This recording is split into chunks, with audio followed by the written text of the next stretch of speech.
Magandang hapon mga kamotodik. So welcome back po sa aking YouTube channel. So ngayon, bago po ang lahat, maraming salamat sa patuloy na sumusuporta dito sa aking channel. So ngayon, meron ako i-share sa inyo tungkol sa agwat ng spark plug at kung ano ang mangyayari kapag masyadong magkadikit yung kanyang ground at saka center electrode. So ipapakita ko sa inyo, meron dito sa harapan nating motor na isang Skygo, yung decluts. Ayan. So kung bago ka pa lang dito sa aking YouTube channel at ngayon ka lang nadaan dito at mahilig ka sa mga ganitong content, so hindi ka pa nakapag-subscribe, please click po ng subscribe button sa baba lang po ng video na to at click mo na rin ang notification bell at para lang kang updated sa mga bagong video ina-upload kagaya nito.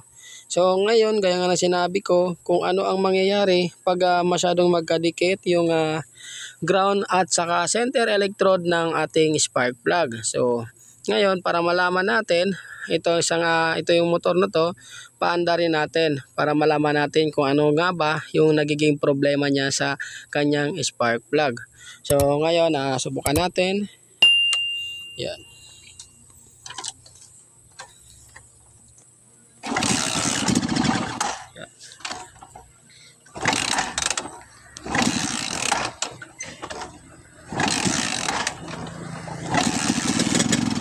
Ayan. So palyado po, ayan mga kamotodik.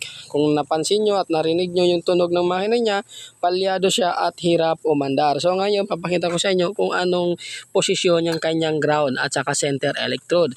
So tatanggalin natin itong kanyang spark plug. Dito nga gagamit tayo ng pantanggal ng kanyang spark plug at saka yung Phillips screw. Ayan.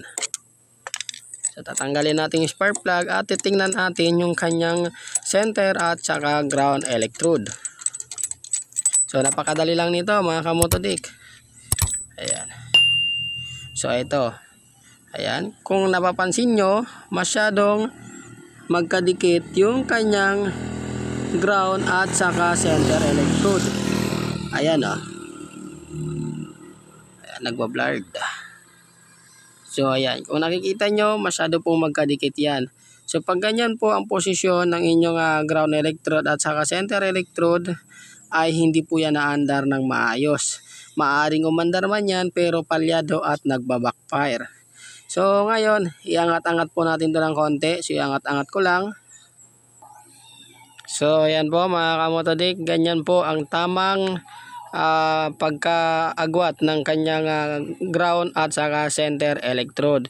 Yung nasa gitna po, yung dulo, yan po yung kanyang center, at yung nakabaluktot naman na nasa gilid, yan po yung kanyang ground electrode. So kailangan hindi po yan magkadikit. Ganyan po ang tamang agwat ng kanyang center at saka ground electrode. Ayan. So ngayon mga kamotodik, subukan na po natin, ikabit natin. So karamihan po sa ating mga may motor, lalong-lalo yung mga naglilinis ng spark plug, yung nililinisan nila yung kanilang spark plug, karamihan pag napansin nila nakaangat yung ground electrode, ay ginagawa nila, pinupukpok nila pababa at inilalapit nila doon sa center electrode.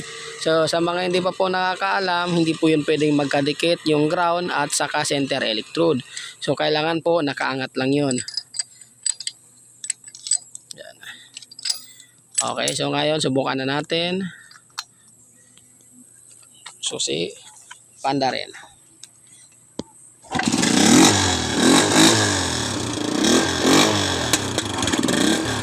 Okay.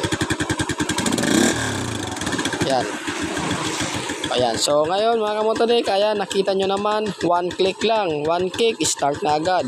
So ayan, hanggang ngayon hindi pa rin namamatay yung makina at ang ganda po ng kanyang pagkaandar, ang ganda ng andar ng makina niya. So yun po yung tamang agwat ng spark plug ng kanyang ground at saka center electrode. So ngayon patayin na natin. Ayan, so sana may natutunan kayo sa video na to, at kung di ka pa nakapag-subscribe, please pa-click nyo po yung subscribe dito lang po sa baba ng video na to, at maraming salamat po.